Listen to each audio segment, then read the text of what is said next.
Welcome back to Evolve. Today we have the privilege of speaking with Mr. Jason Bangura, who is of Scottish, West African and Caribbean origin, and we're going to be hearing his experiences of growing up with a mixed identity in London, in the UK, and his advice for future generations. We've had a lot of Brits on the podcast, Africans, even Jamaicans, but today we have someone who is all three.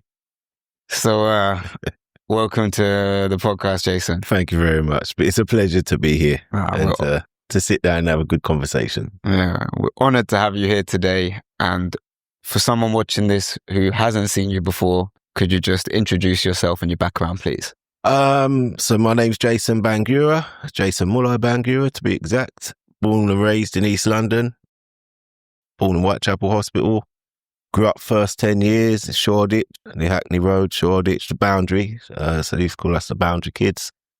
First ever council house is built, to be honest. I did a little history class on the house that I stayed in. Yeah, moved to Tower Bridge, Wapping area, Cable Street, which was quite a renowned street in its day. Had the Jewish riots and the Mosley things and everything. So, yeah, moved up there, saw out the rest of my years there up until about 35, as you do when you live in East London. You always gravitate to Essex.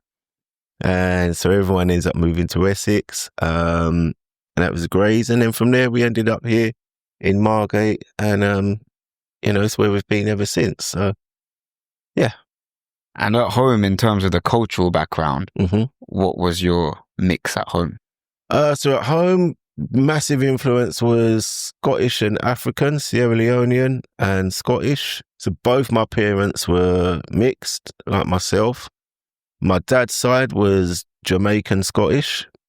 My mother's side was African Scottish. However, I didn't really know the Jamaican side, so I didn't know my father's grandfather, let's say. Knew his stepfather, whose name was Blue.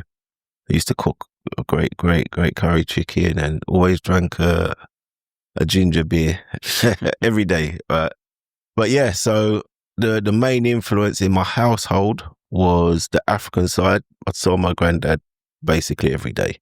He used to be a baker, so when we lived in Shoreditch, he used to bring, 6, 7 o'clock in the morning, warm bread, warm donuts. It was amazing, man, just the smell.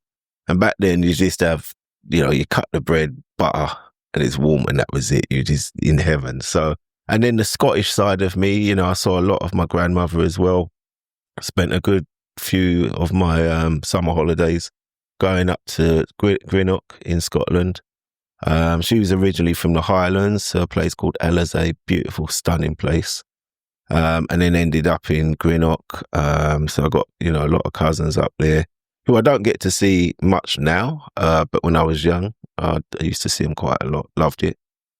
So that's the main sort of background. And, even from a young kid on my estate, it was quite diverse. So we had, Jamaicans, your Cockney boys, Turks, or Turkish people, Pakistan, it was just a diverse place anyway. So I think I was always blessed that wherever I've been, I've had a diverse friendship group, and it brought a lot of good food. That was one of the big bonuses, So. But yeah, because growing up, you're obviously mixed and you were in an environment where there are a lot of different types of people. Did you ever feel like one group was my people, or was it very much like, how was it to look like how you did and then be in this environment that was so mixed? It's quite strange. My mum was mixed, my uncles, the friendship groups, all the elders, the uncles and boyfriends and sort of, married in family and all that, basically all mixed. But off the back of that, very heavily influenced at the time, massive Jamaican culture in London at the time. So today you got a lot of Africans like in Hackney. So we bordered Hackney, Hoxton, Bethnal Green, Shoreditch was kind of in the middle of everything. So the music scene when my mum and everyone was growing up was the reggae scene. So I love my reggae. It's like, to this day, I like conscious music. I do love the Afro beats. So I've noticed I've been trapped on the Afro beats as well, just because of the vibe. I believe music's powerful. So I like the good vibes. I've kind of come off my rap because it's a bit too dark today. Yeah, so it's heavy sort of Jamaican influence. A lot of black friends, a lot of white friends. I always knew I wasn't white. You just felt there's just something you feel. So I did lean towards the black side in terms of, especially when I got to secondary school. It wasn't so much in primary. It was just like everyone was with everyone. And then you go to secondary and that's when you start getting into maybe your fashion a little bit more, into the music, maybe going to parties and whatever else. So, and then I started to lean towards that side, probably in my dress. And then you traveled a little bit more. So, your crew was predominantly of black mixed race people and everything else. It just depends where I was. If I was in Bow or in Hackney, it's a lot more black people. If I was in my own manor, like Wapping, Stepney, places like, it was a little bit more mixed up, more diverse, the crew. But yeah, culturally, I kind of always felt on the black side, and that was because of some of the things that you would hear when you were young. Because it was strange for me when I had I grew up, I had a blonde hair. So I had a big blonde afro. And, I used to go golden in the summer. If I cropped my hair, you couldn't tell whether it's afro hair or not because it's cropped to a number one. People wouldn't know what race I was fully, because I was quite fair. I'm still quite fair. I used to hear things and it's something subconsciously where you kind of gravitate to certain people. And it was in my house. We ate a lot of, chicken and rice and peas and then fufu and all that kind of stuff. But we loved the roast dinner as well. I still love my roast dinner. So you kind of, as you get older, you gravitate a little bit more culturally to that black side. But it's not the same for everybody. I've got cousins that were mixed like me, but had very straight hair, very fair, blonde, and they kind of leant the other way, and that brought up its own dynamics because, again, you hear things in pubs or bars, and these things can hit you and hurt you in different ways. Yeah, there's a lot of deep points that you mentioned there that we can go into a bit more, but I think something that a lot of mixed people can relate to there is being able to pass for something else, right? Like for you said, you realized if your hair's short, you might look slightly different. For me, it's a beard. I know with the beard, I definitely look more Middle Eastern, Asian. And then if you're like fully white or fully black, you might not be thinking about those things, but it can get to you when you hear people, like you said, in the pubs saying certain things. What kind of things do you think they were saying that are making them have those kind of like... it's the jokes with isms in it, a little bit of racism. You'd hear points that people wouldn't say if they knew what you were. I remember going to Scotland and being with my nan. It was beautiful. It always seemed to be hot and sunny in Scotland, so I don't know what's happening today. Definitely wasn't like that when I went there. All right, so it was. I always went and caught a great time, and we'd go for weeks. And I remember we were getting an ice cream, and I'm tanned up, I'm shining gold. I'm gold head to toe. And a young lady said, "Oh, you got such a beautiful colour. You almost look like the N-word." All right. Yeah. But for me, it didn't hurt. It wasn't one of those things that hurt. But you were a kid at the time. I'm a kid. I'm probably 8 years old, 7, 8 years old. Got an ice cream. And I knew then that, number one, don't tell my grandmother, right? Because it would have been a problem. But I remember kind of laughing to myself in my mind and just thinking, if only you knew.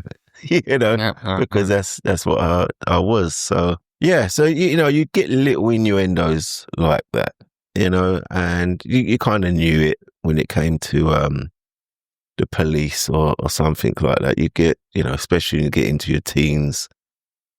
We actually had a lot of things that happened when we were very young, with the way the police would talk to you, kind of make you very scared, you know, from a young child. I'm talking 6, 7, kind of being aggressive and approaching you differently.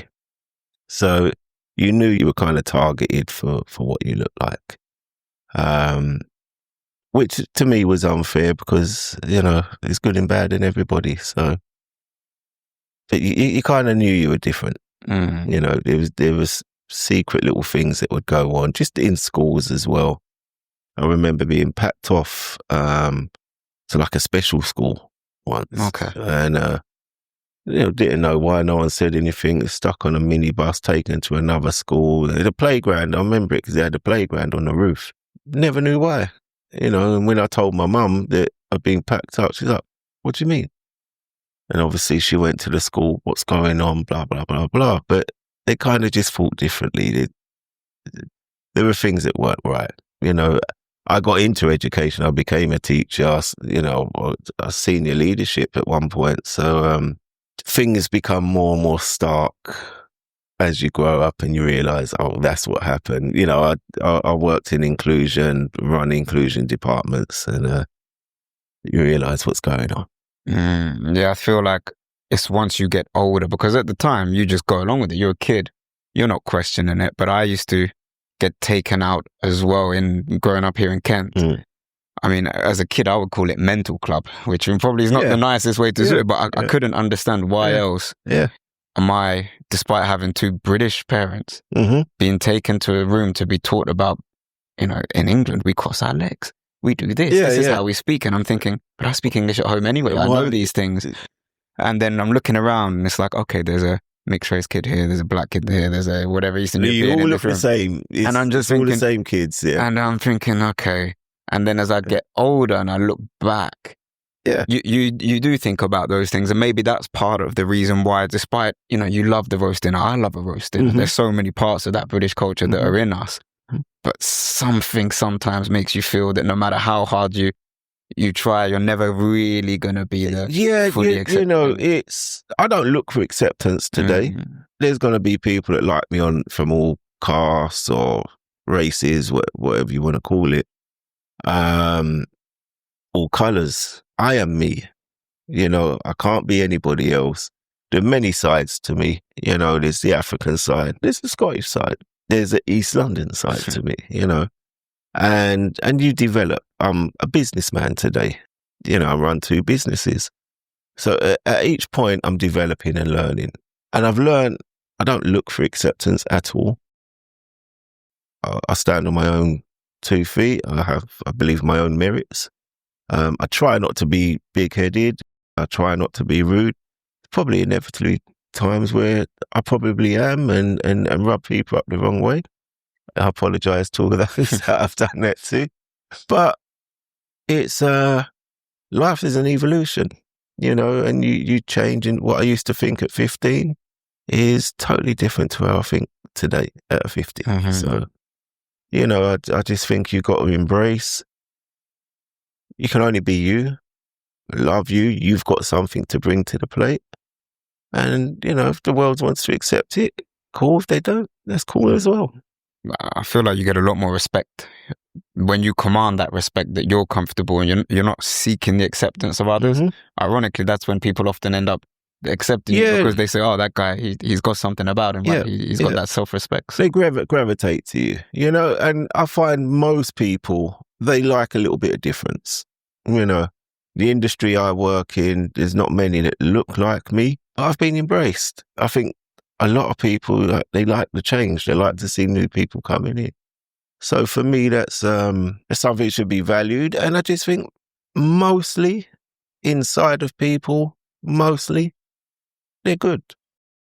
You know, I think everyone feels the same pains. And, you know, the one thing, it was strange. I remember I used to go to football. I'm a big Arsenal supporter. Right, same here. All right. So it was a good result last night. But so I used to go to football, and there was a guy I used to go with from Poplar. And Poplar was renowned at that time for having some racial issues. A lot of white, it was like sort of a very, very dominated white sort of area. But he used to come from there, he used to come to my house, and we'd go from my house and we'd go to Highbury. And I remember he was waiting, and my mum asked him if we having breakfast. The weekends, we'd have a slap-up breakfast, a fry-up breakfast. So my mum's doing a nice, I don't know, some French toast, some eggs, some beans, all that kind of stuff. And then we've left. He's like, I didn't know you ate that kind of food. Right? I'm like, what do you mean? He's like, eggs and beans and all that. So, bro, what did you think I eat? We're in England. We eat this stuff, right? But it was, for me, he learned something because we're friends now. So he's come into the house and he's saying, actually, we're not that much dissimilar. We're basically the same. And I learned that the food might be slightly different, but we all care about our parents. We all care about our children, our loved ones, the family. We all want our kids to go and do well. We all want to be treated in the right way. There's really no difference. There's just sort of slight cultural differences in language and in customs. It might be, black people love music. There'll be a lot of music around. They like to dance. When they express themselves loudly. Yeah. The UK, they like to go out and dance or whatever. And, in the pub culture, they're loud. But there's also that stiff upper lip thing that comes, you stay reserved, you don't complain too much. But the differences are very subtle. Everyone wants the same thing. They want to live well, eat well, and get on. Mm-hmm. Yeah. To go back, I guess, to what you were saying at the start, you said that you started to gravitate towards the black culture a bit more. Mm-hmm. I'm curious because you said as a kid, we know in British culture, Jamaican culture was just always, for a lot of people, seen as cool. Mm-hmm. Everyone wanted to learn to start to speak some patois. The music was infectious. Yeah.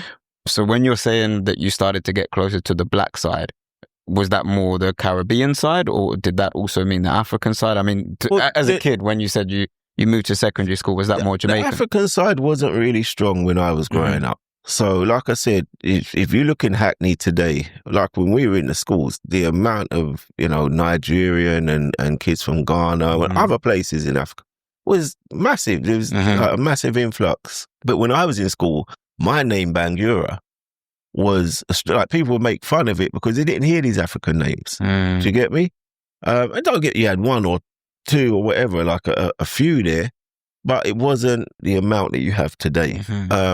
So the Jamaican culture was probably the dominant black culture in London at the time. The music scene was all sort of, Jamaican and ragga. I grew up in the ragga. Okay. A bit of the bishy bashy that come through later on, but it's, it was roots reggae, ragga. And that's kind of what you learnt towards. And then you had the hip hop culture. So all of a sudden, sort of, I don't know, you had that American influx of rap music that come. So between rapping or chatting was kind of what you did. Do you get what I'm saying? So definitely predominantly, I'd say Jamaican culture was quite strong back then. And then there were the words that you would use today. But, today I hear people using a little bit African slang. Yeah. So it's all mixing up nowadays. It's all mixing up, I think the thing I like is strange. When I grew up, if you put somebody on the phone, you knew what culture they were from. Yep. You knew they were white, Asian, you could just tell. Today, if you speak to these young kids, you haven't got a clue. Yeah. Like, the white kids sound black. It's not quite Cockney, it's a mishmash of everything, which I think is cool, because it just shows you people are mixing in and around. They've created their own kind of culture now, and they all sound the same. So they're sharing a lot more than what it used to be, Yeah, I mean, that's the beauty of the diversity. But I'm wondering then, so outside you had this kind of Caribbean British mix, but at home still you were with your grandfather. So what were some of the key kind of values that he instilled with you at that young age? We had a strange relationship. We were telepathic. All right, so I'd see him every day. If if my mum needed some help getting me to school or whatever, appointments, it was him that would take him. But we'd see him every single day.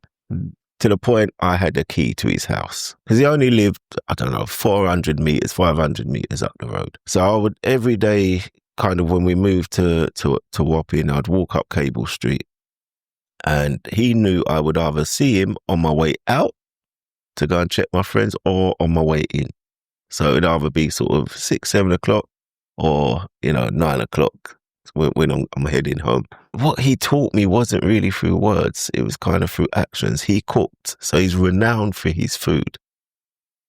If he cooked, everyone wanted to eat, right? And it was one of those things where my aunt or my uncles would go up, and if there's only a little, because he'd cook, everything was meat right every day. It was rarely you'd see him have an egg or something like that, right? But he weren't wealthy, so that was the way for him to survive as well. He could go and do a pot that would last 2 or 3 days. So it was about managing funds as well. So at that time, I would pop up, and if my aunt and that was there, they would moan because he wouldn't let them eat because it's my food. Jason's coming. Okay. Jason's coming. He told me off once. I remember we were in his doorway, and this is what I mean. We were really telepathic. I'd look at him, and we just knew kind of what we're doing. It was such a strange thing, but he told me off once, and we both stood there for about 3 or 4 seconds, looked at each other, and just started laughing. Because he's never had to tell me off in his life. It wasn't that kind of, I was just with him all the time. So I just acted like him.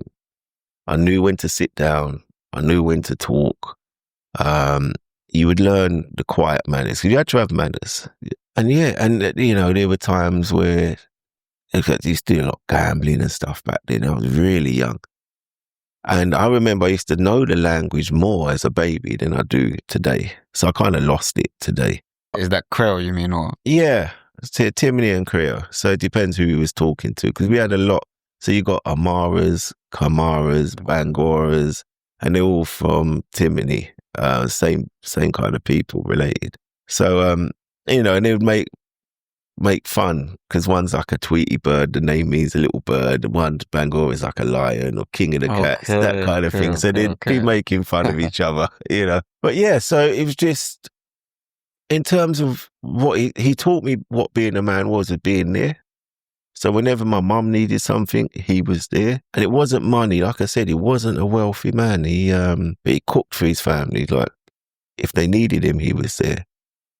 And that was probably the biggest grounding he gave me, because sometimes, as you grow up, you always think about money, providing for your kids. Most important thing is like, be there for your kids. You don't have to be the richest man on the earth. And I've got friends that will sweep streets. That's what they do. And they've provided for their family. They've just been there. Whenever there's a problem, they're there. Growing up in East London, some of the negative sides. And I know people that got reputations and they're cool, but they'll spend years in prison. And their kids have got no one to fall back on. They can't resolve problems for their family. They're not there. So for me, it's not about the money. It's about being present. So I think that was probably the fundamental thing I took off of him. Be calm. He had a temper. He was renowned for his temper with other people, but not with me. So it sounds like very much so he just commanded that respect from you that you didn't even need to. You don't need to say it, you just, the presence, right? Just the presence. It was, very nurturing presence, but I look back and I think, how many deep conversations we did, and we would sit down and eat, and he had a chair next to a gas fireplace that was mounted on the wall, similar to this, but mounted on the wall. And we'd eat, and within 10 seconds, he'd be snoring. Yeah. And that's kind of our routine. I'd sit there, and then I'd kind of get a bit drowsy and say, Grand, I'm gone. I'm going to go now. And most of his was, Yeah. It was kind of noises, not really sentences. He was hard to understand. So he had this deep, deep voice, the African twang.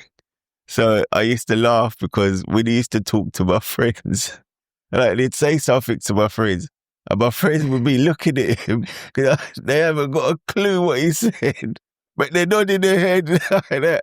And I'd be near enough, and I'd be wetting myself because I know you haven't got a clue what he was telling you to do. So I would guide them from there. So it was, it was funny. It was a hard man to understand in that way. But I bet you understood everything, though. Everything. Exactly. It's straight, you live, it's like the Scottish accent. Yeah. I remember someone saying I used to watch a program called Rapsy Nesbitt, all right? And my friends, I can't understand him. I was like, I can, because I'm in two households. And again, with my grandmother, she'd have a softer accent when she's dealing with just the family that's based in London. But when the sisters and everything come down from Scotland, that twang would come out. And it was like strong, thick. And you could see the back in their happy place, they're kind of in there, where they grew up, And I used to love that. I loved the fact that I had all these different dialects going on and, whatever else. It's weird. I think we probably understand a lot of different accents easier than most because we've been wrapped around so many. If you go from sort of Cockney slang, you go into the Scottish accents, the Irish, because there's a lot of Irish people about then. We had a lot of Maltese people where I grew up on Cable Street. There's a lot of Maltese calves and stuff like that. One of my first sort of best friend used to wear the same jacket. He was a Maltese guy, Paul Micallef. And we used to cut about every day together and same kappa jackets and stuff like that. But again, you go to secondary school and you find other groups. And it was like we didn't stop being friends. We just gravitated to other areas as well. Yeah. As you mentioned before, like now Hackney, there's a lot of Nigerians and a lot of Ghanaians. But people from Ceylon, I've met people in London, but I don't know, is there not as many? It's a culture that haven't, in let's say the British media, you hear a lot about Nigerians, Ghanaians. I think Ceylon have been coming here a little bit earlier. So they've kind of, maybe not in the masses of community, but they've been coming here for a long time. Because Freetown was Sierra Leone, Freetown was the place when slavery stopped and stuff like that. It'd all go back to Freetown. So the Creoles are a mix of Nigerian, Ghanaian, and Sierra Leonean and stuff like that. So they've always had that relationship with coming here. Like I said, there's a lot of Sierra Leoneans here that we know, and they do Sloan Fest and stuff like that. As many as Nigerians and Ghanaians, maybe not in the recent sort of influx that's come here. But they're here. They're quietly here, I think, And in terms of, do you know how your granddad came over and the story behind that, and why, how he ended up in London? Well, he was lucky. He was a stowaway. Wow. So him and a friend, they hid in boats. I think, the little life rafts type thing. So they hid in those. I think back then it was like take your mum. And they were nearly starving, nearly like to the edge. And they were lucky that the captain that found them, because they used to throw you overboard. They wouldn't bring you in, right? Because it was a problem bringing you in. So they went to Liverpool first, and Liverpool wouldn't allow them to dock down. And I only know little bits of this story, but from what I get, they got here, and I think it was either Wapping or Tilbury. I can't remember what dock it was. I think it might be Wapping. So they've docked in London, and the first place he ended up from there was Jow, because he was a stowaway. And, everything sort of evolved from that. But when you hear the realistic stories, there's a story that we always thought was a joke. And he had a big scar on his leg, and he's like, I swear I got attacked by a shark. And we always thought, it's just one of these, And when he went back home, we went back to Ceylon, and he got uncles that, this is where your father, they always call him your father, right? And he said, where your father got attacked by the shark. And you're like, really? Like, that story was true? It's true, yeah. And he's like, yeah, because he used to dive and stuff like that for tourists and whatever, He was a very strong swimmer. I got an uncle a great uncle, Tommy Freeman, who was a seaman that couldn't swim. And we used to go swimming with him. I used to laugh. My cousin Fade, he'd find this funny, but, Tommy would be hanging on the side. And my granddad would be, swim like a fish and making fun of him. It was just, and you just look, you just feel, how can you be a seaman that can't swim? That's crazy. So, but, these are the things that used to happen. So a lot of the guys back then when they come, used to work, on the boats. They were seamen and very renowned, very good at sea. Yeah, Grandad was a stowaway.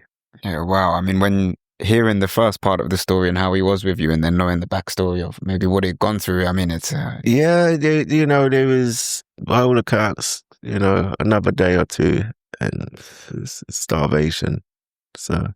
Yeah, I mean, you never know what someone else has been through, right? Yeah. You just see him in the bakery, he's bringing the bread. How would you ever know the backstory? Where it's fascinating. It's weird because your grandfather, like him in the UK. So going back to Sierra Leone, just being there, it's like you just learn something else about them. It's so hard to explain. But when you see how people are living, and not saying living bad, I'm on about just how people live, the culture, the scenery, the setting. You see your grandfather in a totally different light, beautiful light. For me, it was a beautiful, because Sierra Leone was, when I come out there, we had to get a little boat back across and to the airport. I had tears in my eyes, man. It was, I can't ever explain. It's like a connection. It's a feeling. Man, it was so deep. Because you're meeting a side that you kind of could only imagine, and then you see it.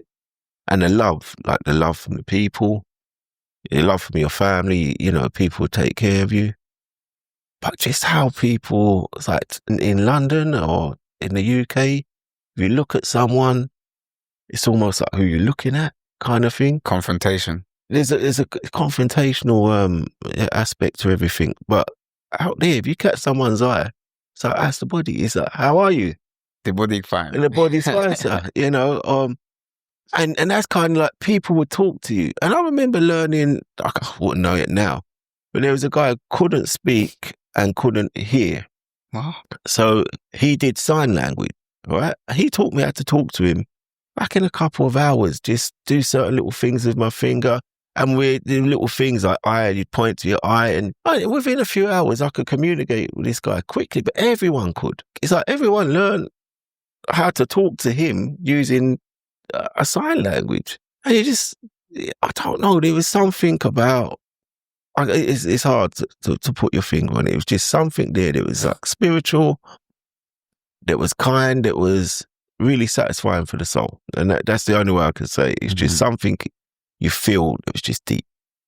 And in the people, there's a lot of hardship, but there's a lot of love, And that's how it was. I can partially relate after going back to Ghana recently and meeting all my grandfather's family after he's passed. And it's a bittersweet feeling where I wish I could just speak to him now and say, Grandad, I've seen the market, I've seen your house, I've met your sister. I wish you could have shared that with him. Because you understand him in a different way than you used to. You've seen, it's not just stories. It's a side now, right? of him, right? It's a side you don't really know. It's you can only picture it, but when you go, you get it. Now you got full picture. So I'm guessing that must have impacted you a lot from going back to England. Do you think that changed something within you going to Africa for I think you've been a couple times. Yeah. It's strange though, because it's weird.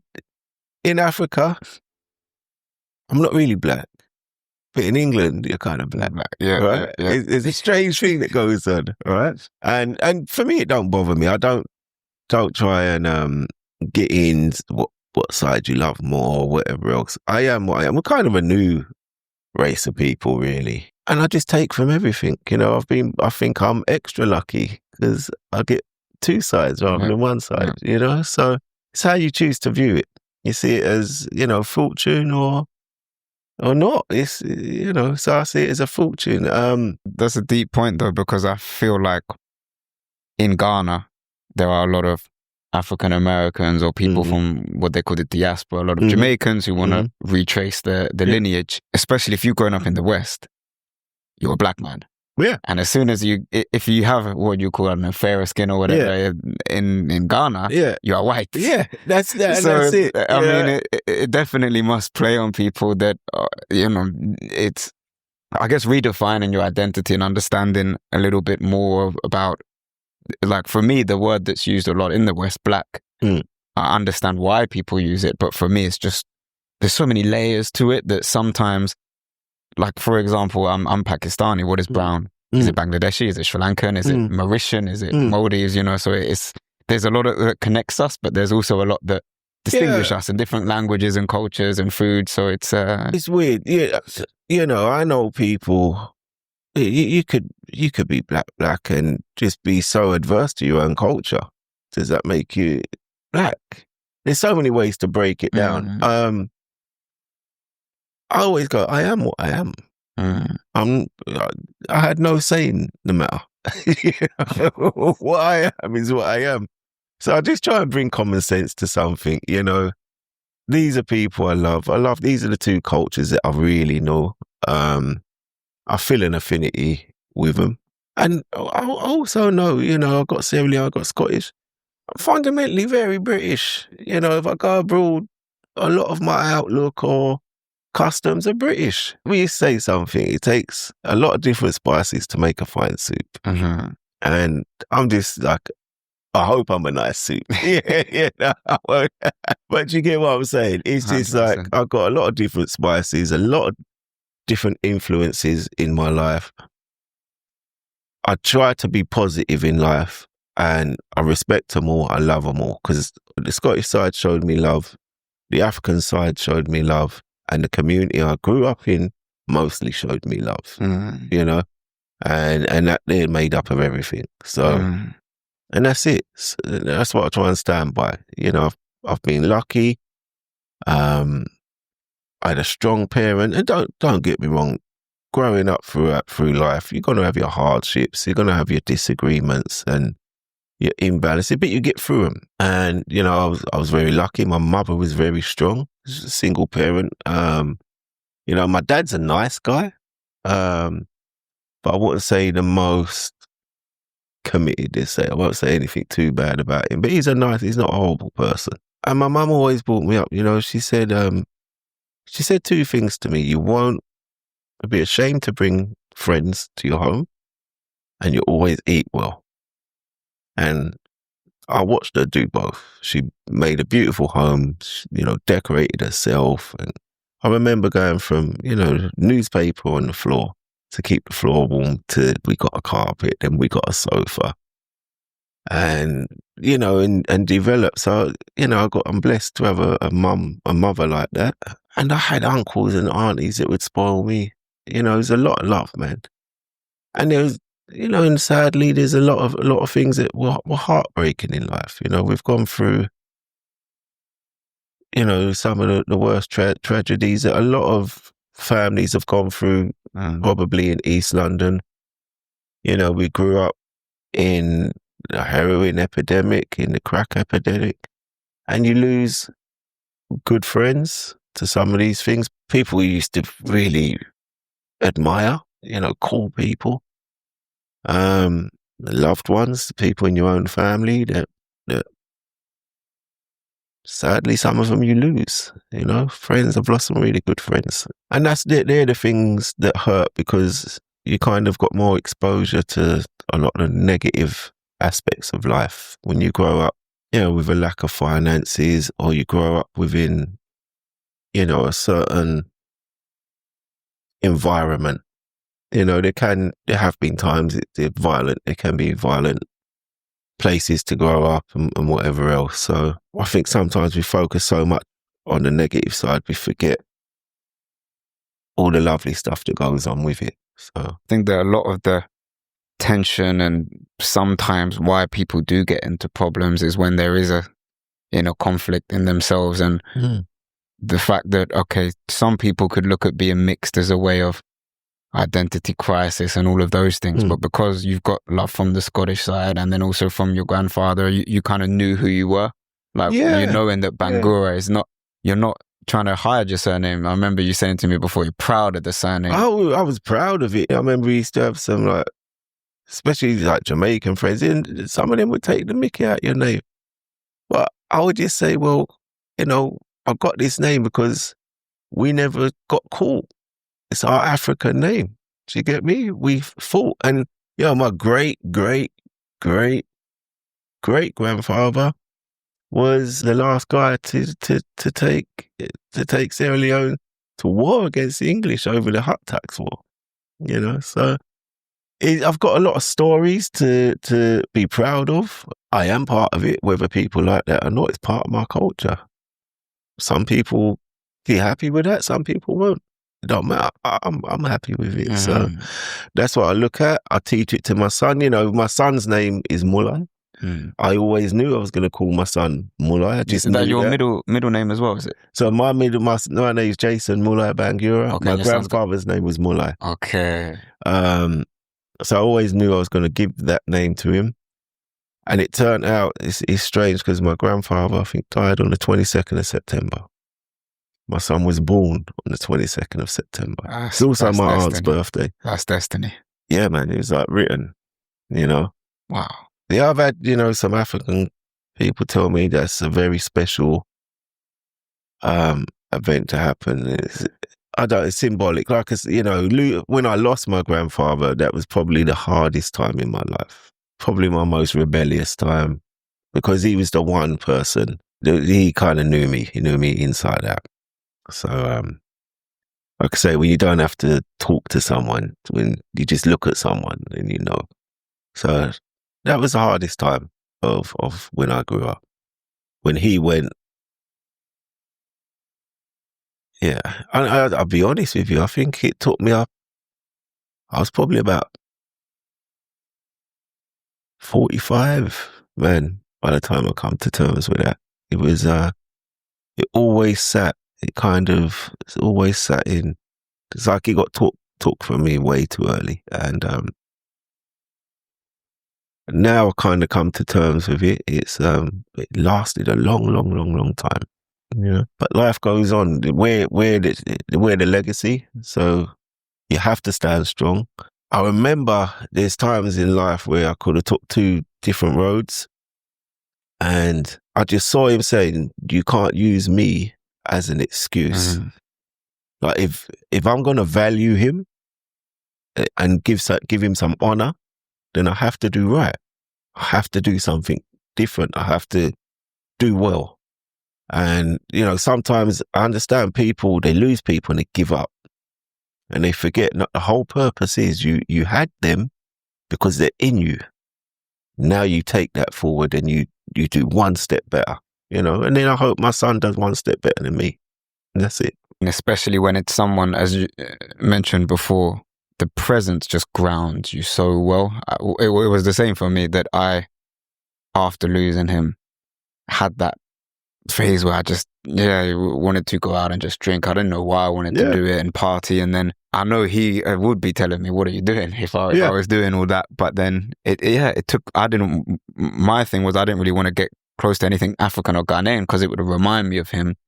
But then I realized that I couldn't, it's kind of shying away from me, and I had to go and look my past in the eyes. And then that's what we did this year with the trip to Ghana. And I came back reawakened, I guess, and renewed that spirit. You remembering the journey now, man. Yeah. You know, it's like, it's kind of invigorated you. It's like, I know what I've got to do. Like, I would say it's a bit cliche, but you kind of come back a bigger man, 100%. A stronger man. So, and that's kind of what happened with me. And, you know, it's every now and again, I'm not really a religious person. So I talk to my grandfather. I'm not anti-God. I see God as something different to most people. And there's just sometimes I think, there's been times it's like, I ask him for certain things. And it's like, he just gives me enough of that to push through. It's just something that happens, you know? So yeah, and it's weird. So I'm going back to my ancestors. I call on strength from my ancestors and from the man I know that loved me and protected me. You know? Just a testament to what one man can do in terms of instilling someone with that belief and motivation to push on, build their own family. Sure. So, please. No, that's why I just say to people, you know, don't worry about money or anything else for your children. Mostly just got to be there. You don't have to be rich, got to be there. You got to be there to support them through their journey. Do you get what I'm saying? Mm-hmm. As long as you've got that presence and just giving them the guidance, because we need guidance, because we're unsure growing up. What am I supposed to do now? Just a simple word. You know, like I said, we had very few sentences. It'd be a simple word. It would lay the track. You know, right, this is what we've got to do. For fathers, got to be there. Forget trying to have the flash car and be good and show. If you're there, your children will go on and do well. You know? Yeah, and I think it's linked to the idea that, again, knowing who you are, because if you don't have someone there instilling in you those values of who you should be and who you are, unfortunately, society and the media will tell you who you are. And this, I think, links a little bit. Something else will fill that gap. Yeah. You know, and if you find the wrong friendship group and stuff like that, and, you know, you might get in with some elders that don't teach you the right thing. You need that mentor in life. You know, I think especially young men today, they're crying for it, to be honest. So, you know, the world is it's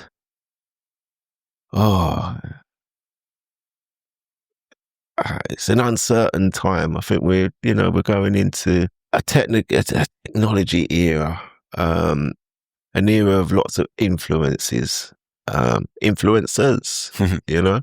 So you got to make sure you find the ones that are right. And that's it. Bob Marley was one for me. You know, I was lucky. I got into the whole Rasta thing at one point. And I've always been quite deep, quite conscious. So I think Rasta was perfect for me because it was deep. It was consciousness. You know, it was about love, you know, one love, spreading love. There was a spirituality to it. But strength, you know, like Rasta man was strong. He wouldn't bow for nothing. You know what I'm saying? He was an immense strength. Listening to Bob Marley and Peter Tosh of the time and other artists that were coming through helped me a lot. Just having men saying the right things, that kind of helped keep me on track as well. And I'm not saying I was a saint. I had, there were some bumps on my road for sure, but luckily I navigated or didn't stay in anything too long. So. And before I mention about that, you just reminded me when you said your mum said, you know, about bringing people home. You know, you should always be proud to bring people home. There's a wisdom in that that reminds me of my granddad always saying that when you're at the house with your friends, it's much better than being outside, because outside you don't really know what's going on. Yeah. So, I mean, that's a powerful thing just for you at home to feel comfortable to bring people inside. That's another form of protection and guidance to a kid. Yeah. Because then your family members can see who you're knocking about with as well. See, we were lucky. We didn't have the mobile phones, so I knew all my friends' parents, you know, and you'd have to have good manners, man. You knock the door, the missus is blah, blah, in. Yeah. Can you come out? And, you know, if you really wanted to do something as a group, you'd all get together and go to everybody's house and ask permission, you know, but as a team. So there were times we'd come together. It's like, all right, we'll go to your house first, ask your mum, ask your mum. And, you know, and that's how we would be allowed to go, you know, wander off somewhere or whatever else. But like I said, my mum was strong, very strong woman. She was very open. I always remember her saying she didn't care what partner I came home with. My mum's nickname was Bleak, right? So my mum's slightly OCD, right? Cleaning. If we had a stain in the house, it was a bleach stain, right? And so to her, she's like, I don't care who you come home with, like, as your partner. Really didn't care as long as they're clean. That was her only requirement. So, you know, lucky enough, I think they were all hygienic. Yeah. But yeah, to go back to the music thing, I think it does. I mean, I'm someone who listened to a lot of the hip hop and drill and understood the roots of it, but also realizing that the culture now in the UK, and unfortunately as well, this is what is often labeled as that's black culture, as if that's the only part of see, I don't like blackness. that. You see what I'm saying? I heavily went into black history growing up. Kemetan history, pre-Kemetan history, Babylonian history, South Africa, you would follow the Nile. You know, the Egyptians came from where the Nile started. So I looked at a lot of inventors, went through all of that kings and queens of India, the Moors in Europe. You know, our castle. We call mortar for a reason, because this is what the Moors brought over, the castle building and stuff like that. So there's a lot of stuff that's gone on in history that's kind of been wiped out. You know, the sciences and everything else in the world. Like hip hop, when it started, was conscious. KRS-One and stuff like that. These guys weren't spreading no violent words. It was, you battle over the mic and you battled on the mat, because breakdancing was about. So we used to have a crew called City Rockers, right? You had the older City Rockers, the younger City Rockers and poppers or whatever. But you were battling peacefully, basically, who's got the best skills. Right? And that was what hip hop was. And then I remember I think when it really dawned on me, it was a song called Colours by Ice-T. He's like, colours. I am a nightmare walking, psychopath stalking. And that's when before NWA, that kind of thing, when it came to gangs shooting each other and drive-bys. And it just changed. And then you just got more and more and more and more of that side of it. And when you're young, you go with it. Today, I don't really listen to rap music. I don't listen to the drill, because I know what it's doing psychologically, you know. And I saw it happen to me once when, like, I was young, I was early 20s, 21, 22, and we're partying in a nightclub where we used to go when we were young. And then they put on this other track and my mood changed straight away. It's the first time I clearly see it went to this sort of R&B happy vibe to this dark side. And it was a clear point where music has an influence on your psyche, you know, how you're going to see things. So if all I'm doing is listening to bad lyrics, bad vibes, that's what I'm going to get. And I think that's when Afro beats has just took over. Because all of a sudden, good vibes have come back into music. It's a good vibes type music. You don't, even if they are saying wicked stuff, half of it you don't understand anyway, right? But it's the vibe, it's like the beat.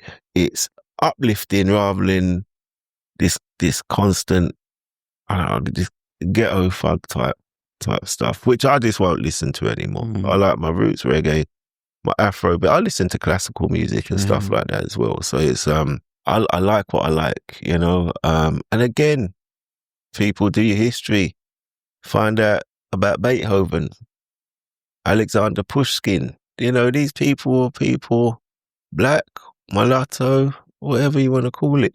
There's throughout history, there's a lot of great influences by black, African, Asian, and other scholars from around the world as well. And I think we kind of got to take that narrative back.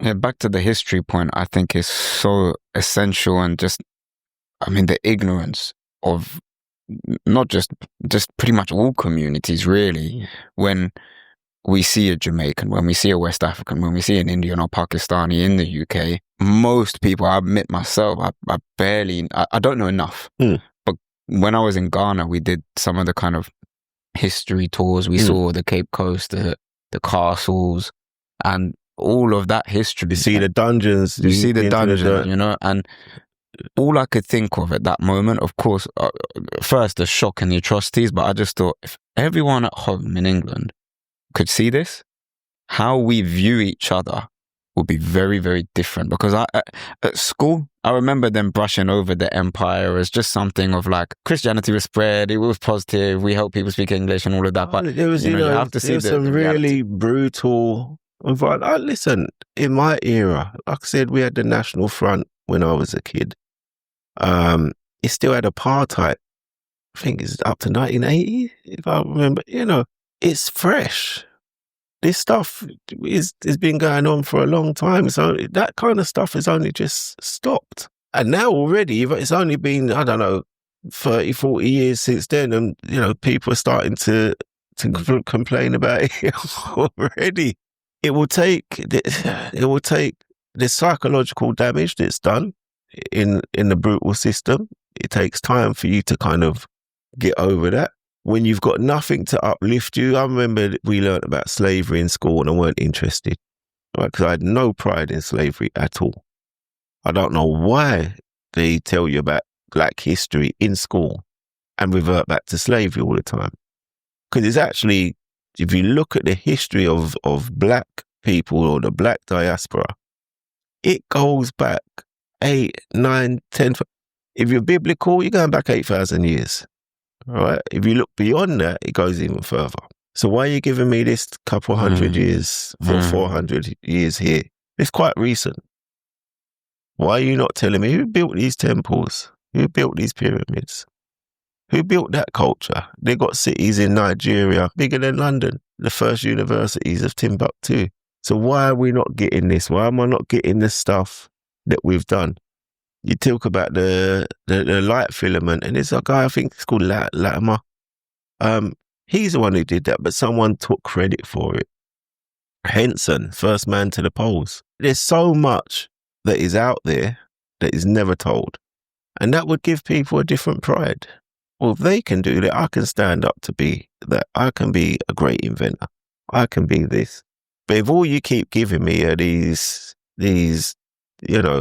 certain film stars and certain rappers, if that's all you can aspire to, or a sports star, and don't get me wrong, I love my sports, but I want to be an intellect. I want to be, a creator of something. I want to build. Show me the people that have built empires. How? So for me, you're just getting the wrong information, but you can't be lazy. And this is what I say to young people. The information is out there. You got to be responsible for yourself. So you have to go and find it. Not everyone's going to give you what you want. So go and find it. Whatever interests you, go and find it. Because it's out there and you'll be shocked how much it's out there. I mean, it's so powerful, the impact, the detrimental impact of saying to you that any Black person, basically, that your history is slavery. Because something, derogatory. What that can do to your mind. And especially before the internet, people, maybe they might have an excuse, but like you said, right, we can go and research. But in the National Museum of Ghana, there's a great quote that says, "Slavery is not our history." That's It interrupted our heritage. Yeah. Oh, that's perfect. I'm going to take that off you. So I'm definitely going to spread it. Again, when you're developing a curriculum, you know that this is not going to be uplifting. All right, it's going to be embarrassing. You're going to run. You're going to want to run away from that, because I didn't want to know about slavery and the embarrassment of that and everything else and the hardship. And then, you start understanding the brutality of it was, wow, shocking. A living person could do that to another living person. Some of the brutality was just, I don't even want to say some of the stuff on camera. Never heard or seen, like a picnic was for hangings. That's where the word picnic comes from. Wow, I didn't know that. And it would be pick a word, So it's brutal stuff, but I try not to go on to that because you have to move past it. We are a society. We are on this planet together, and we have to negotiate how to live together. Have to. There is no person greater than anybody else. All right, we're all here. We're all being created, so we all have a right. It's just common sense. I try and take things back to common right. If we're here, we have a right to be here. If it's from a higher power, they've put us here. So we need to negotiate a way to get along peacefully, because we know peace is always fundamentally better for everyone than war. So it's just back to common sense. You know, you care, I care. I'll just find a way to go forward. Simple.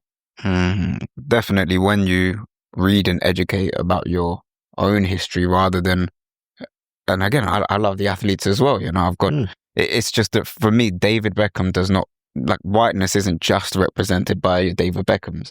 Whereas in Western society, you do think of, if I think of black celebrities, it is normally the Will Smiths, the footballers, the rappers, which the skill to get to those levels is, of course, commendable, but not only those types, right? You got to dig deeper and realize, oh, there are black architects, there are black doctors, there are black empires that were there before. And then you won't have that same level of, I guess, I'm being defined by one part of what one Western media is showing my people as. It's just much more deeper than that. It's strange. I remember having a conversation. We had some guys over from the States. I think one was German as well. And they all met. They come here, and they were talking about, some black people think, the Egyptians were black. And I had to look at them. I was just like, do you think they were white? Do you know where Egypt is? Do you understand the demographics of the time? Do you know when the first invasions of Egypt took place? And I'm watching their brains think and think and think and think. It's just like, just look at the dress, look at the clothing, look at the ornaments, look at everything. What does it scream? I know European culture. I know the dresses. Do you get what I'm saying? So it's just like the fact that they couldn't even identify that this was a high Nile Valley black culture, for me was shocking, because it's just obvious. It's in Africa. They tell you themselves who they were. How can you think then they're white? Like, honestly, and then you go back to watching the films. And there's been a lot of stuff in the UK lately about black actors taking parts in films, medieval films that were white and stuff like that. And I'm like, well, you need to check that. Charlotte Sophia and a few other people, the Black Prince, they used to call him, and all that stuff. You need to look into that a bit further. I just think there's a lot of stuff that's been hidden away that would give people a lot of pride, a lot of respect, and inform, why am I like dancing, I like acting, I like sports. I want somebody to come out and say, I want to create something. Like, that's kind of stuff I want to see. I want to see people developing something the same as Dubai's been developed. Do you get what I'm saying? That to me is amazing. It's like, to build a city in the middle of the desert out of nothing, that's amazing. They're the kind of things that really inspire me, rather than listening to someone who's got good flow.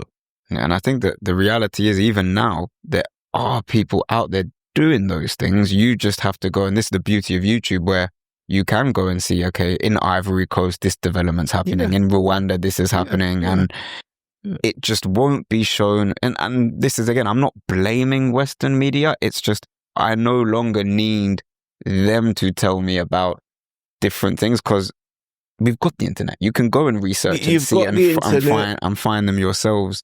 And once you do, I feel like the aggression of, I'm a mixed race man, I don't know where I'm from, like, suddenly that it starts to go away when you understand who you are yourself. See, it's straight, like I said, for me, it comes down to responsibility. You are responsible for yourself, right? So you have to find the solutions. You have to find the information that you need.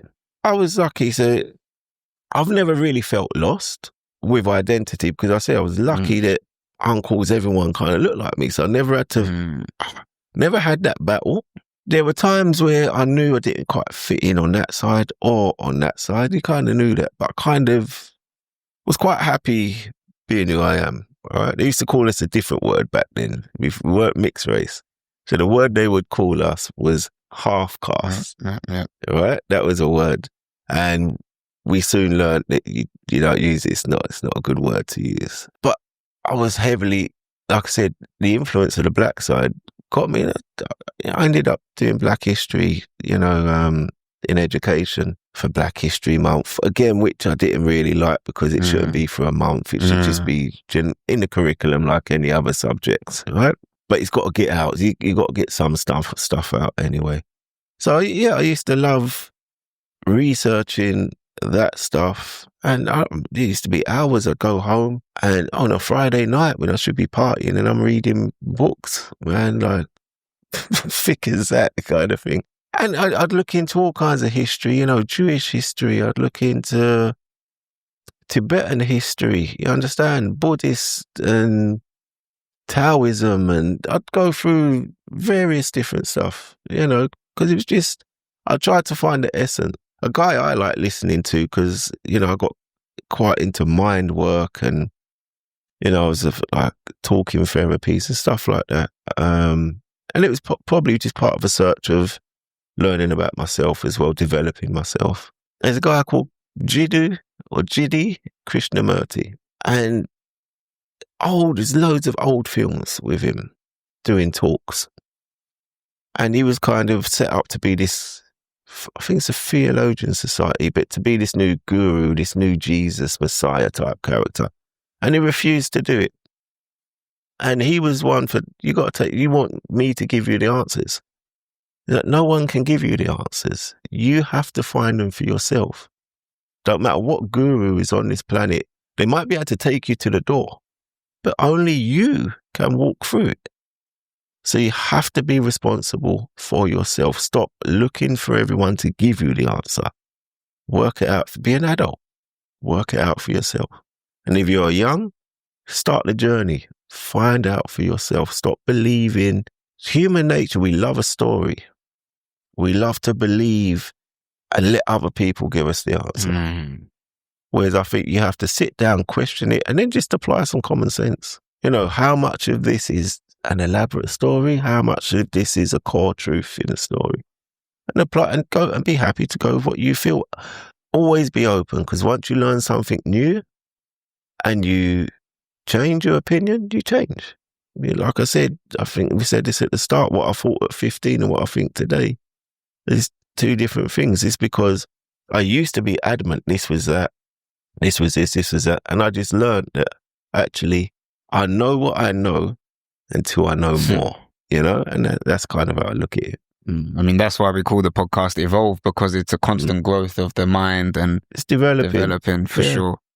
But then what you mentioned, I think the door metaphor is great, because whether it's the media or your family or friends, someone might say that this is your life. You have to do X and put you at the door, but only you can take the steps. Yeah. So it might be easy to open that door and that means I go down this route, but actually you can redefine yourself with that approach. I say you can take me to the mountain, it's me that has to climb it.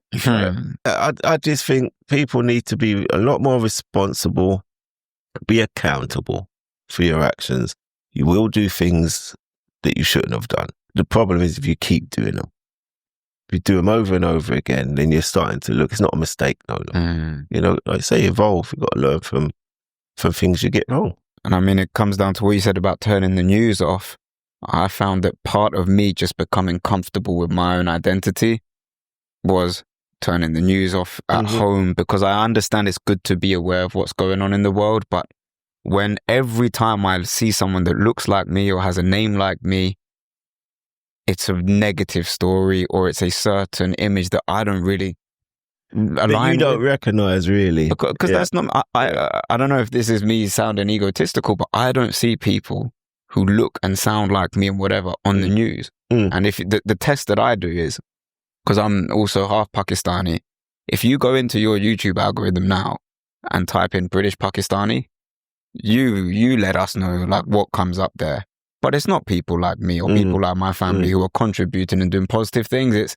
It's certain negative topics that are over and being reinforced. You'll find the extremes. Since I was a kid, I don't even want to say the words, but there's certain things that since I was a kid, I've been told that my origins are associated with this. Since I turned it off, I'm defining my own narrative, and that's helped me to not let their negativity define my own I think this is what's good with people like yourself. Now you've got your own podcast. You can share the message. And I think this is what, mainstream media or TV is pretty scared of. And this is why you'll find a lot stricter rules coming around it, because the news always been controlling the narrative. When you can control the information flow, you control the narrative.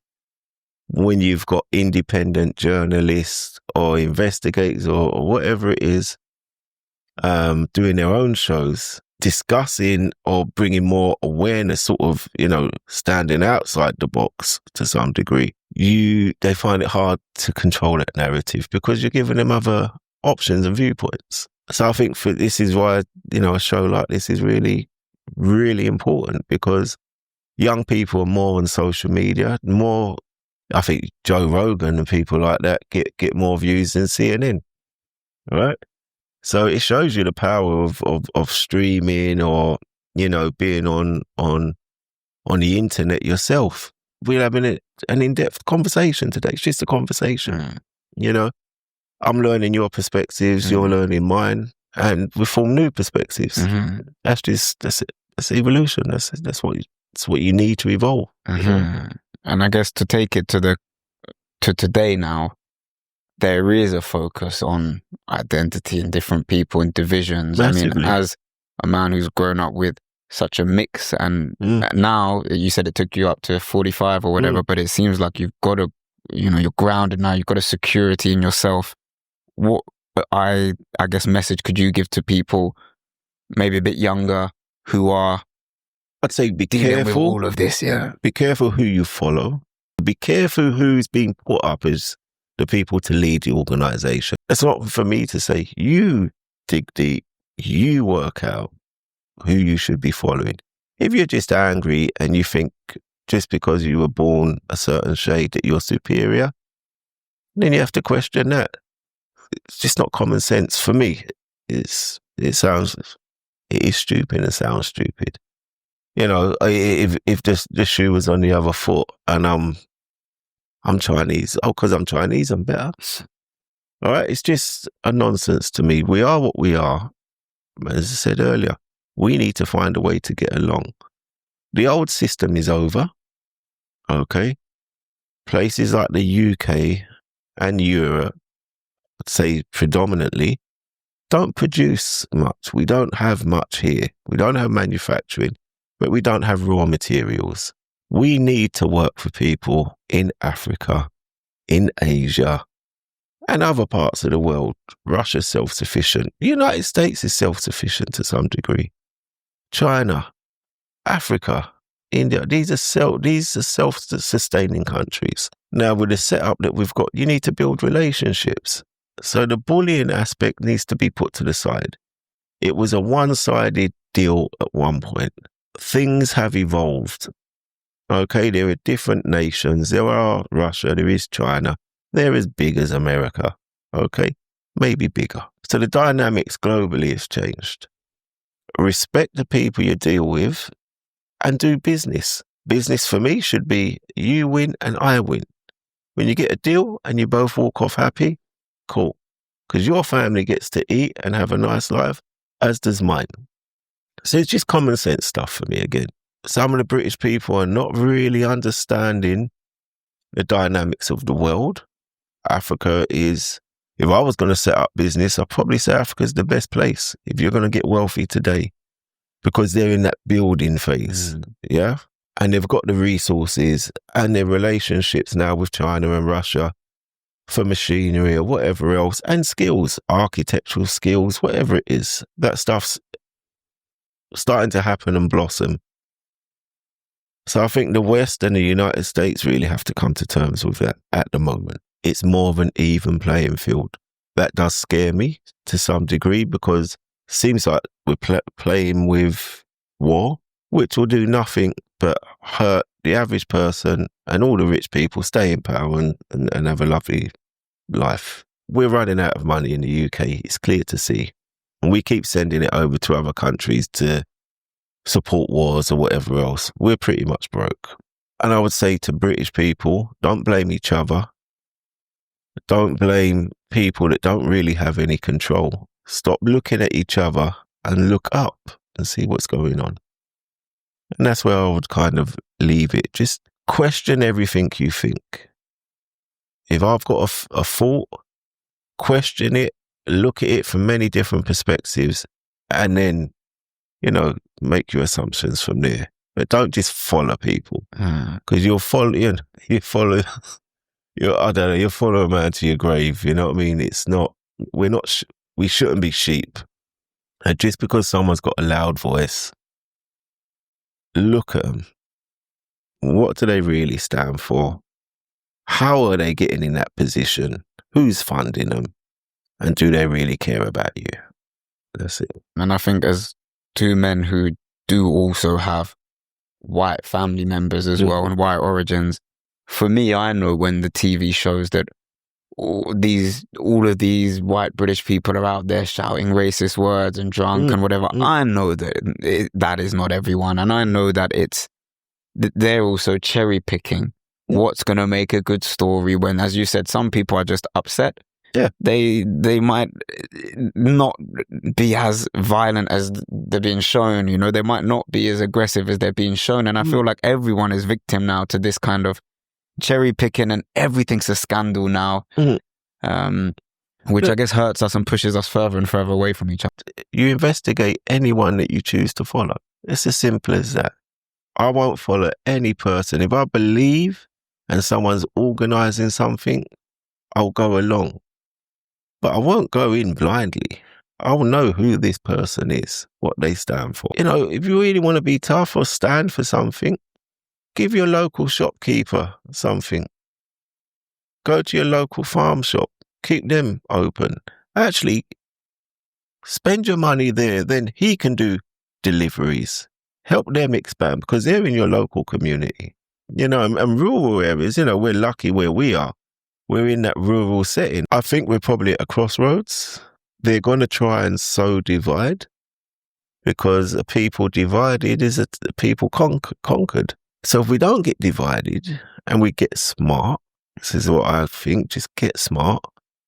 Put your pennies where you think it will work for you best.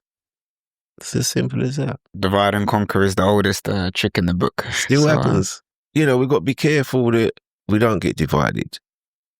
If that starts happening, we just get conquered. It's going to be easy, man. So they'll have us under lock and key, all of us. It won't be, one race. We'll all be under lock and key. So it is a blessing to be mixed and experience both cultures and realize actually these people aren't our enemies. They might look a bit different to us. They might speak a little bit differently, but beneath it all, actually, there's way more similarities than... Fundamentally, yeah, you're 99% the same. It's the subtle, the food, the odd expression. Do you get what it's I would say those people that mix more, it's like the fear goes. I've got Irish friends and stuff like that. And, when Irish come here, it was no blacks, no dogs, no Irish. All right? So they kind of get it.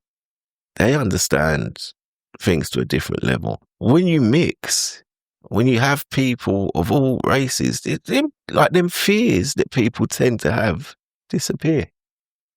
Those barriers tend to disappear. No one really cares. If anything, I love what's going on with kids today and I saw this when I was in schools. You'd have like a white kid, a black kid, like African, a Turkish kid.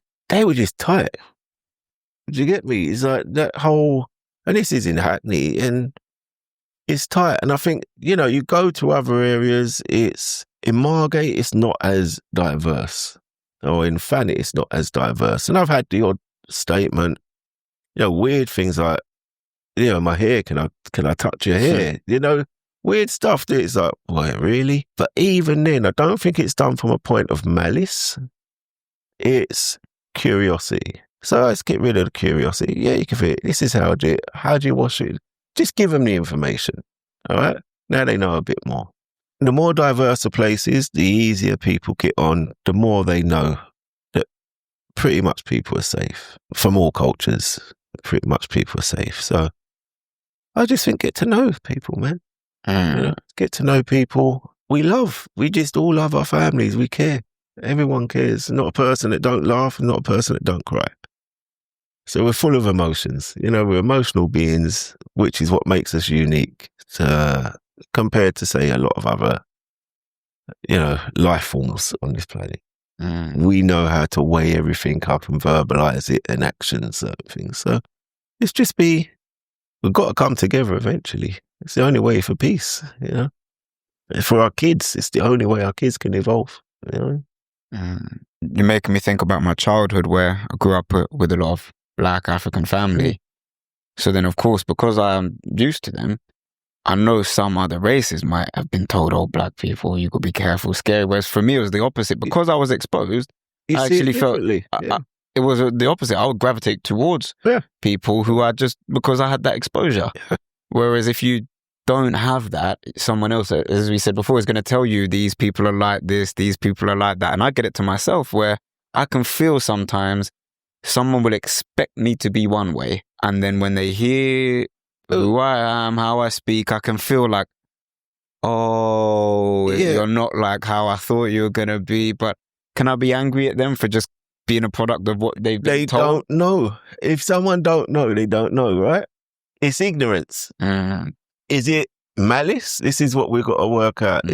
Ignorance and malice is two different things, man. It's if you just don't know, you've never had exposure, you've never been exposed to other cultures or whatever else.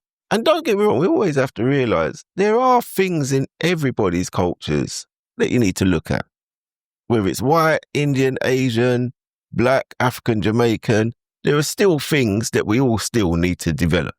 Right? Like, there ain't no superior, you know, we ain't got no faults. All right? So there are things, and it might be old age, that I see on screens, what I see a lot of Black people doing the dances and whatever else. And some of it, I'm just like, nah, man, that's slackness.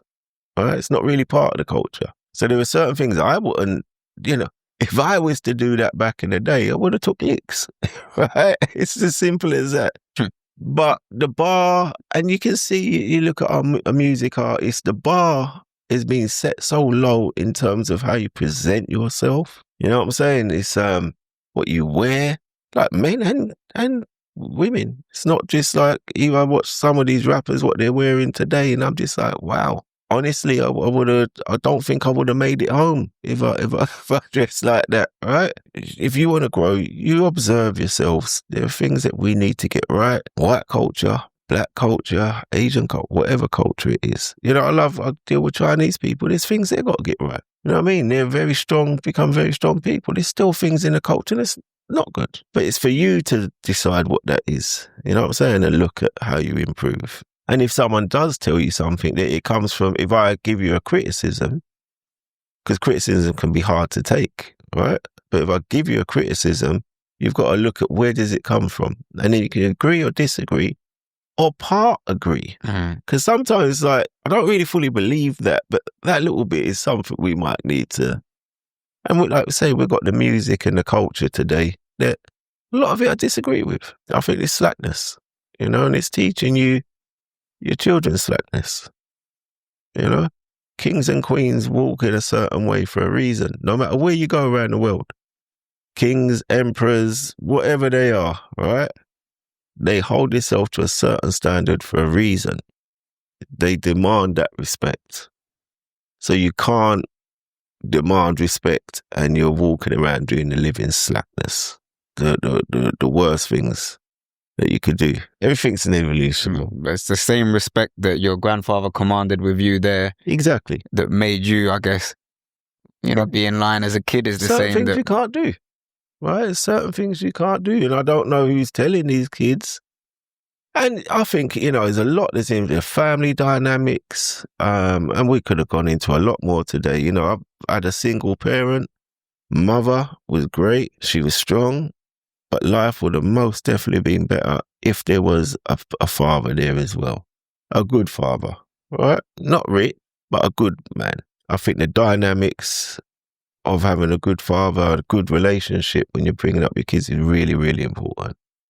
there are definitely decisions that were made that wouldn't have. And I'm not trying to blame anyone. It's just, I think it takes two to bring up your family. You need the yin and yang. You need to feed off.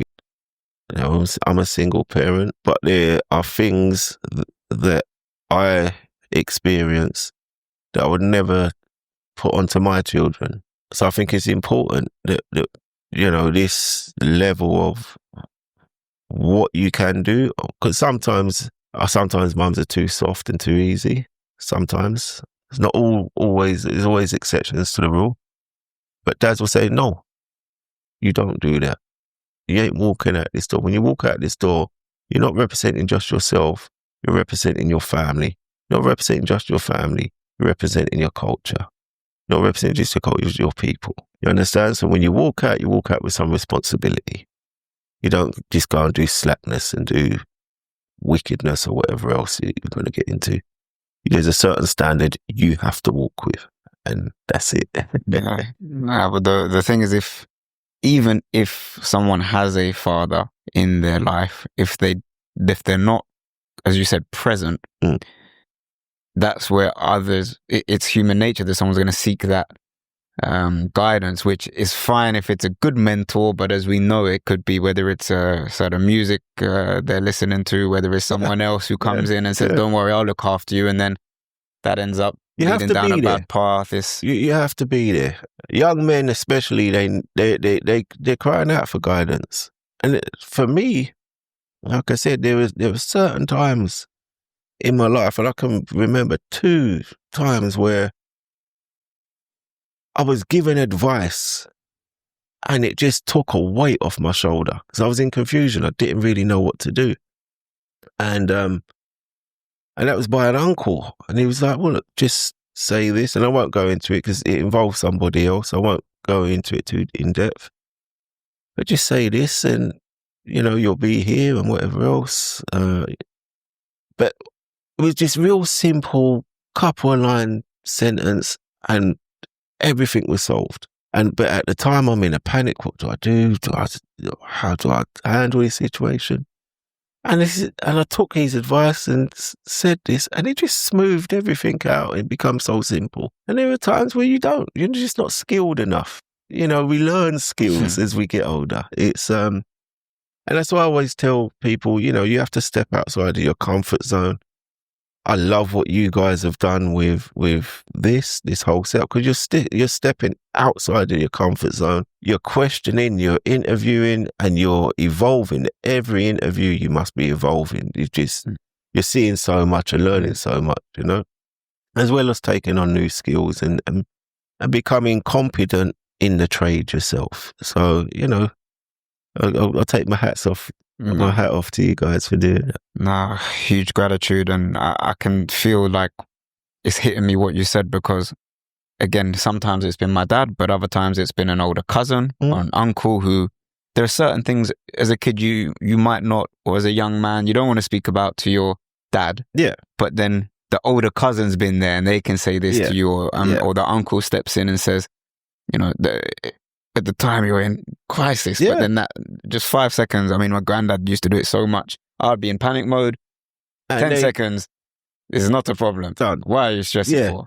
Yeah, why am I stressing for? You're building it up, and they're just like, they knock it down. It's like, this is a small problem in life, son. Don't worry. Yeah. So, and I'm sure now from those challenges you've had, you mentioned, you know, your son Mulai. I'm sure that there'll be times where then that gets, you know, everyone has challenges, but your challenge will then become the younger generation's lesson. And they don't have to necessarily go through that challenge, but they already learn from that. I hope so. You know, I hope I can be there for my son. I always said, and I said this before we were filming, I'm realizing, you know, we've got 2 businesses that take a lot of time, and I've not been as present as I want with all 3 of my children. And it's hitting me hard that I need to be about a lot more. You know, you can always earn money, but you can't get back the time, you know? So, I make sure they know I'm here, I'm about and whatever. But again, just that it could just be a general conversation with your son, with your children, and they go off and they're clearer minded, and they're not really asked you a question. They've just had a conversation, you know. So I think being about it is important. Yeah. Well, speaking of time, Mr. Bangura, we're super grateful for every moment here with you. Thank your you, stories, sir. your Thank wisdom that hopefully anyone watching this can take real value from. Do you have any final message for anyone watching this before we close today? My final message would just be, you know, we're here together. We've all got a story. We've all got differences, and let's enjoy them. Let's learn from each other. The world can be great, and, you know, one love to everybody, because I care about everyone, and I wish everyone the best. So, and especially you guys, I wish you all the best. So that's my message to people. Just one love, man. Thank you so much. Of course, thank you as well for watching. We want to know what you think. Maybe you have some areas of today that you can relate to, things you agree with, disagree with. Let us know everything in the comments. We want to hear it all. Please do hit the like button, share it with anyone else you think would find it interesting. And of course, if you did take any value from this, please consider subscribing, as it helps us to have more conversations like this. But until next time, big thanks to Mr. Bangura, and we'll see you next time. Take care. Thank you very much. All right, lovely, man. Thank you. Yes.